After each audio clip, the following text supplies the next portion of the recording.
বর্তমান বিএনপি নিয়ে কথা বললে একটা বিষয় সবার আগে আসে।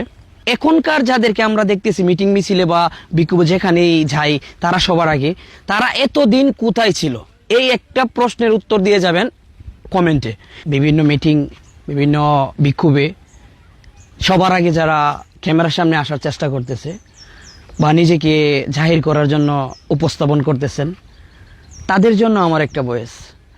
আচ্ছা, বিগত 17 বছর যাবৎ আপনি কোথায় ছিলেন? আপনি কি আপনার নামের প্রতি সুবিচার করেছিলেন?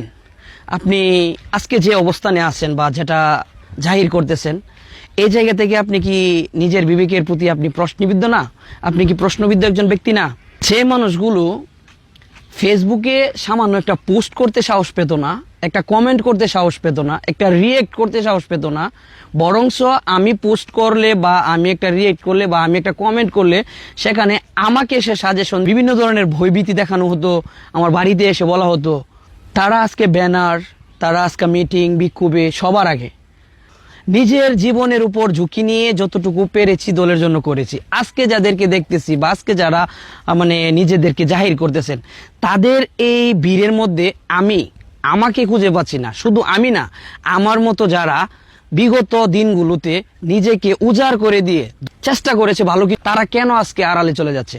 আমি আমার অভিজ্ঞতা, আমি ব্যক্তিগত মতামতটা প্রকাশ করতেছি, ব্যক্তিগত অভিজ্ঞতাটা শেয়ার করতেছি। যারা বিএনপির প্রতি নিজের সেরাটা দিয়ে প্রাণ উজাড় করে দলের জন্য কাজ করেছে, আপনি খেয়াল করলে দেখবেন এই মানুষগুলো এখন অনলাইন থেকে শুরু করে সব জায়গা থেকে আড়ালে। তাদেরকে সাইড করা হচ্ছে, অন্যদেরকে নিয়ে গ্রুপিং করা হচ্ছে, দালালি করা হচ্ছে, চামচামি করা হচ্ছে। আর এই জন্য এই যে ত্যাগীরা বা বিগত দিনগুলোতে যারা অ্যাক্টিভ ছিল, তারা নিজেদেরকে আড়াল করে নিচ্ছে।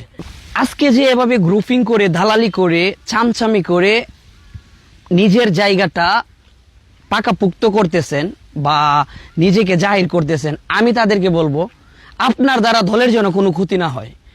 দুর্দিনে যেই ত্যাগী কর্মীগুলো নিজের সেরাটা দিয়ে দলের জন্য করেছে, আপনি সেই সুবিধা নিয়ে বসন্তের কোকিলের মতো এসে দলের জন্য আপনার দ্বারা কোনো ক্ষতি না হয়, এই রিকোয়েস্টটা থাকবে। হ্যাঁ, আমরা আড়ালে আছি, আমাদের মতো যারা আছে আড়ালে থাকবো, কোনো ব্যাপার না, কিন্তু আমাদের কষ্ট একটাই থাকবে, যারা বিগত দিনগুলোতে নিজের সেরাটা দিয়ে চেষ্টা করছে তাদেরকে একটু হলে মূল্যায়ন করা হোক। আমি তাদেরকে বলবো, দলকে ব্যবহার করে, দলকে পুঁজি করে, আর এই ভিডিও দেখার পর আশা করবো সবার প্রতিবাদ কমেন্টে আসবে। ধন্যবাদ সবাইকে।